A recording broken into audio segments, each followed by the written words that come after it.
Hey guys, and welcome back to the Audacity of Him, the only channel on the internet dedicated to studying one of the most fragile ecosystems on planet Earth, the male ego. I am your host, your guide through the valley of the shadow of mansplaining, and today we have a vintage, oak-aged tale of absolute spectacular hubris. Grab your beverage of choice. Today, we're diving into the survival diary of a man whose entire net worth, personality, and core belief system exist exclusively on the blockchain.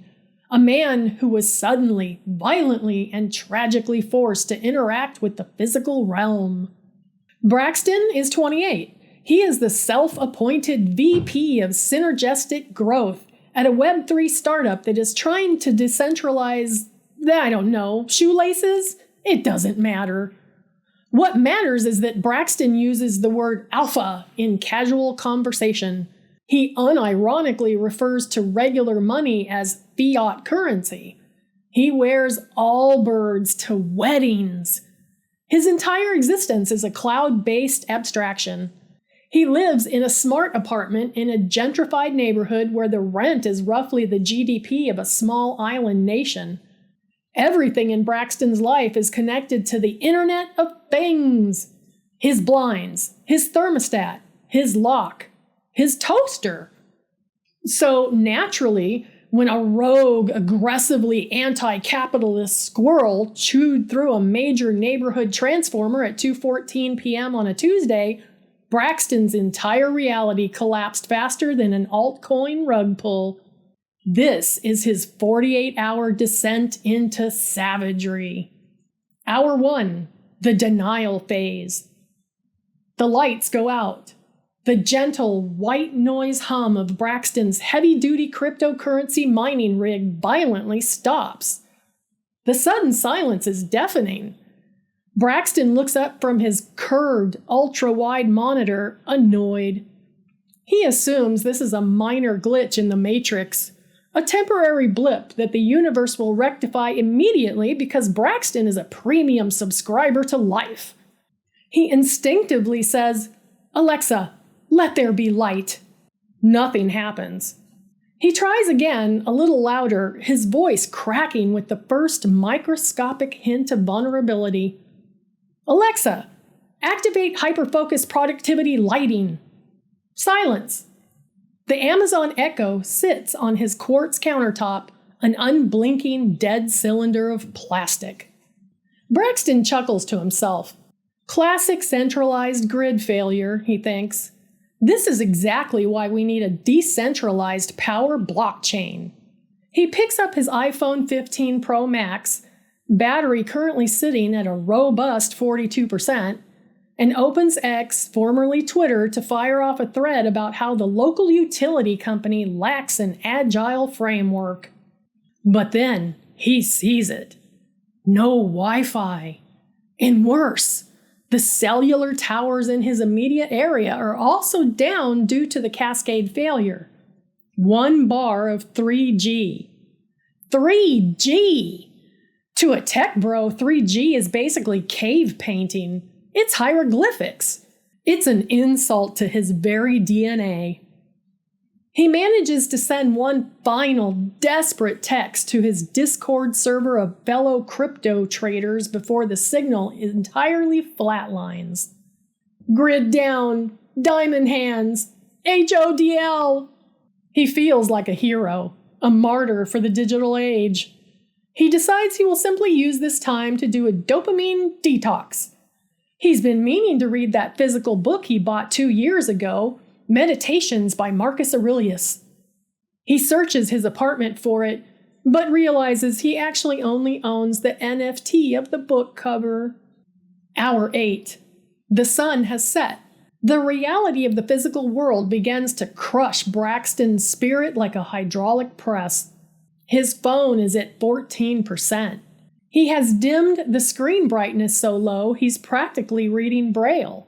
The air conditioning has been off for hours, and his luxury glass box apartment, designed to maximize natural light, is rapidly turning into a greenhouse. He removes his Patagonia vest, Things are getting serious. He decides it's time to leave the apartment. Maybe he'll go to a coffee shop in a different grid sector. He walks to his front door, reaches for the handle, and pulls. Nothing. You see, people, Braxton, in his infinite tech bro wisdom, has uninstalled the physical deadbolt and replaced it with a top-of-the-line biometric Wi-Fi-enabled smart lock. A lock that requires electricity to disengage. A lock that, without power, defaults to a state known in the cybersecurity world as fail-secure. Or, as normal people call it, a prison. He is entombed. He is a prisoner of his own aesthetic. He tries to pry the door open with his bare hands, but his hands, soft and uncalloused from a life of typing on ergonomic mechanical keyboards, are useless. He considers breaking a window, but he lives on the 14th floor. Panic sets in. He realizes he hasn't eaten since this morning's glass of organically sourced, unpasteurized almond water. He walks to the kitchen. He goes to open his $8,000 smart fridge. But the smart fridge has a motorized, vacuum-sealed electronic latch to maximize energy efficiency. No power, no open. Inside that fridge is a treasure trove of perishable wealth. Organic microgreens, A5 Wagyu beef slices, and 3 jars of probiotic kimchi. It is all rotting, locked behind a fortress of brushed steel. Braxton is starving, surrounded by food he cannot touch. It's a Greek tragedy level of irony. It's Tantalus, but for guys who listen to the Joe Rogan Experience. Hour 24. A full day without the grid. Braxton has entered the feral stage. His phone died 12 hours ago.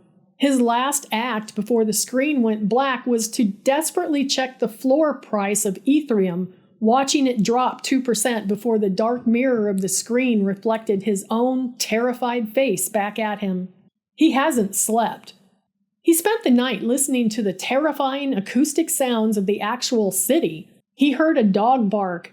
Realizing he couldn't noise cancel the dog with his AirPods, he wept softly into his memory foam pillow. He is incredibly hungry. He has scoured the dry goods pantry, a place he usually only visits to retrieve protein powder.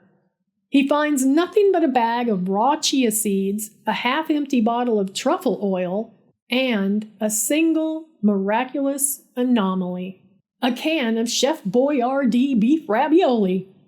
Why does Braxton, a man who tracks his macros on a spreadsheet, have a can of processed meat tubes suspended in sugary tomato sauce? Because 6 months ago, he hosted an ironic 90s nostalgia pre-game party and bought it as a joke prop. Now it is not a joke. It is survival. It is sustenance. It is life. He grabs the can with trembling, manicured hands. He places it on the quartz counter. He reaches into the drawer for a can opener. But of course, he doesn't own a manual can opener. He owns an electric, Bluetooth-enabled can-opening monolith that is currently as useful as a paperweight made of wet sand. He spends the next 2 hours trying to open the Chef Boyardee can using objects around the apartment. He tries a butter knife. He tries a high-end titanium cocktail muddler. He tries aggressively rubbing the can against the exposed brick accent wall, a survival trick he half remembers seeing on TikTok before the Chinese government allegedly stole his data. Nothing works. The can is invincible.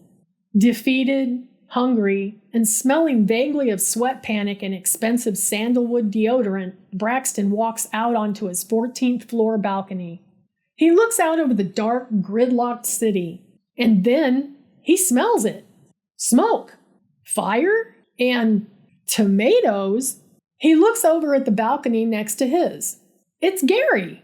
Gary is a 64-year-old retired municipal water treatment engineer who moved into the building because his daughter lives down the street. Gary does not know what a blockchain is. Gary thinks crypto is the name of Superman's dog. Gary has a manual transmission truck, a toolbox, and crucially, a 2-burner Coleman propane camping stove. And on that stove, Gary is currently boiling a massive, glorious, steaming pot of Chef Boyardee Beef Ravioli. He has a stack of empty cans next to him. Gary is eating like a king in the ruins of Rome. Braxton grips the glass railing of his balcony. His mouth is watering so aggressively it hurts. He looks at Gary not as a neighbor, but as a god. Hey man, Braxton croaks, his voice raspy from dehydration and lack of podcasting. Gary looks over at him, holding a wooden spoon. Afternoon, power's out. I know, Braxton gasped. Listen, Gary, right? I have a situation. I'm locked in. I have no food. Well, I have food, but it's in the smart fridge, and the smart fridge is a brick right now. And I have this one can, but I can't open it. Gary looks at Braxton. He looks at the pathetic, dented, scratch-marked can of ravioli Braxton is holding up like Simba on Pride Rock. Gary sighs. I got plenty over here, kid. I prep for hurricane season out of habit. Tell you what, I've got a long-handled fishing net. I can scoop a bowl of this hot stuff over to your balcony. But what are you trading me for it? Braxton blinks. Trade? Barter? This is his domain. This is decentralized commerce. The physical realm is finally adapting to Web3 principles. Okay, yes. Peer-to-peer transaction. I love it, Braxton says, his eyes wide with a terrifying manic energy. Okay, Gary, I will send you 0.05 Ethereum for a bowl of that ravioli. Gary stares at him. The silence stretches over the city like a dark cloud. What the hell is Ethereum? Gary asked. Is that a liquor? I don't drink dark liquor. No, Gary, no. It's cryptocurrency. It's the future of money. 0.05 ETH is roughly, well, before the outage, it was about $120 for a bowl of pasta. That's an insane ROI for you, Gary. Gary stirs his ravioli. Son, the power grid is down. The internet is down. Your money is imaginary. My ravioli is real. I'll take a D-cell battery or a flashlight. Or hell, I'll take that fancy metal water bottle you're always carrying around. Braxton clutches his smart water bottle to his chest. My Bluetooth hydration tracker? I can't give you that. It has my entire year's water intake data on it. Gary, be reasonable. I will give you a piece of a digital yacht in the metaverse. Can you imagine, people? Take a moment. Breathe it in. Imagine the absolute staggering audacity. Imagine standing on a balcony, starving to death in the dark, trying to explain to a boomer with a propane stove that you want to buy his canned pasta with a fake boat on a computer that is currently turned off. It is high art. Put this man in the Louvre. Hour 36. The sun is up again. The barter has stalled. Gary has eaten breakfast, lunch, and dinner. Braxton has eaten a handful of raw chia seeds, which have swelled up in his stomach and given him agonizing cramps. He returns to the balcony. He is looking haggard. His $150 t-shirt is stained with sweat and truffle oil. Gary, Braxton croaks. Gary, please. Gary walks out onto his balcony, sipping a mug of percolator coffee. The smell of the coffee hits Braxton like a physical blow. He actually whimpers. You got a battery yet, kid? Gary asked. Gary, listen to me. I'm about to offer you the deal of a lifetime. I'm bypassing the blockchain. I'm doing an over-the-counter transaction right here. Gary, I will give you an ape. Gary pauses mid-sip. An ape? Like a monkey? Where do you have a monkey in that apartment? No, Gary, a bored ape.